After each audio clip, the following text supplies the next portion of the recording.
അസ്സലാമു അലൈക്കും വറഹ്മത്തുള്ളാഹി. സഹോദരങ്ങളെ, വളരെ ഗൗരവമുള്ള ഒരു വിഷയമാണ് ഞാൻ പറഞ്ഞത്. വളരെ ഗൗരവം എന്ന് പറഞ്ഞാൽ നമ്മുടെ ജീവിതത്തിൽ നമ്മൾ അറിയാതെ നമ്മുടെ നാവിൽ നിന്നും വന്നു പോകുന്ന ചില അബദ്ധങ്ങളുണ്ട്. നമ്മൾ മറ്റൊരാളെ അഭിസംബോധന ചെയ്യുന്നതിൽ, മറ്റൊരാളെ നമ്മൾ പരിചയപ്പെടലെങ്കിൽ അവരെ കുറിച്ച് സംസാരിക്കുമ്പോൾ, അല്ലെങ്കിൽ ഒരാളെന്തെങ്കിലും തെറ്റ് ചെയ്യുന്ന കാണുമ്പോൾ ആ സമയത്ത് അവരോട് നമ്മൾ സംസാരിക്കുന്ന രൂപം, ഇതിലൊക്കെ നമുക്ക് വലിയൊരു അബദ്ധം സംഭവിക്കാറുണ്ട്. അതുകൊണ്ട് തന്നെ നമുക്ക് വലിയൊരു പിഴവ് സംഭവിക്കുന്നു, വലിയൊരു പാപം നമ്മൾ ചെയ്തു പോവുകയാണ്. നബിയുന റസൂലുള്ളാഹി സ്വല്ലല്ലാഹു അലൈഹി വസല്ലം തങ്ങൾ പറയാൻ, മൻ ദഅ റജുലൻ ബിൽ കുഫ്രി ഔ ഖാല അദുവുല്ലാഹ് വലൈസ കദാലിക ഇല്ലാ അമറ അലൈഹി. നബി സ്വല്ലല്ലാഹു അലൈഹി വസല്ലം തങ്ങൾ വളരെയേറെ നല്ലോണം ശ്രദ്ധിക്കണം കേട്ടോ. അതായത് മൻ ദഅ റജുലൻ, ഒരാള് ഒരു മനുഷ്യനെ ബിൽ കുഫ്ർ, നീ കാഫിറാണ് എന്ന് പറയാം. എന്താണ്? നീ കാഫിറാണ്, നീ മുസ്ലിം ഒന്നല്ല. നീ കാഫിർ എന്നുള്ള വാക്കിന് ഉച്ചരിക്കണമെന്നില്ല, നീ മുസ്ലിം ഒന്നല്ലടാ എന്ന് പറഞ്ഞു.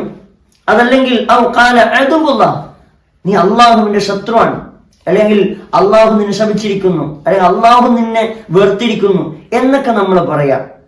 നമുക്കറിയില്ല അള്ളാഹു ആരെ വെറുത്തു, ആരെയാണ് അള്ളാഹു ഇഷ്ടപ്പെട്ടത്, നമുക്കൊരിക്കലും പറയാൻ പറ്റില്ല. ഇഷ്ടപ്പെട്ടവരുടെ അടയാളങ്ങളൊക്കെ ഉണ്ട്, പക്ഷെ വെറുക്കുന്നവരെ കുറിച്ച് പറയുന്നുണ്ട്. പക്ഷെ ഏത് മനുഷ്യനെയാണ് അള്ളാഹു വെറുക്കുന്നത് എന്ന് നമുക്കറിയില്ല. അപ്പൊ നമ്മളിങ്ങനെ പറയാം, അള്ളാഹിന്റെ ശത്രുവാണ്, നീയൊക്കെ അള്ളാഹിന്റെ ശത്രുവാണ്, അല്ലെങ്കിൽ അള്ളാഹു നിന്റെ ശത്രുവാണ് എന്നൊക്കെ പറയാം. അങ്ങനെ പറഞ്ഞു കഴിഞ്ഞാൽ വലൈസ കദാലിക ഇല്ലാ അദാലി, ആ പറഞ്ഞ വാക്ക് അവനിലേക്ക് സംഭവിക്കാതെ അവൻ മരിച്ചുപോലാന്നാണ്. മനസ്സിലായില്ലേ? മരിക്കുന്നതിന് മുമ്പ് ഈ പറഞ്ഞ വാക്ക് അവനിലേക്ക് സംഭവിക്കും എന്ന് വെച്ചാൽ, ഞാൻ ഒരാളെ നീ കാഫിറാണ് എന്ന് പറഞ്ഞാൽ മരിക്കുന്നതിന് മുമ്പ് ഞാൻ ആരായി മാറും? കാഫിറായി മാറും. അതല്ലെങ്കിൽ നീ അള്ളാന്റെ ശത്രുവാണെന്ന് പറഞ്ഞാൽ ഞാൻ മരിക്കുന്നതിന് മുമ്പ് അള്ളാന്റെ ശത്രുവായിട്ടായിരിക്കും മരിക്കുക, ഈമാൻ നഷ്ടപ്പെട്ടവനായിട്ടായിരിക്കും മരിക്കുക. അതുകൊണ്ട് വളരെയേറെ സൂക്ഷിക്കുക.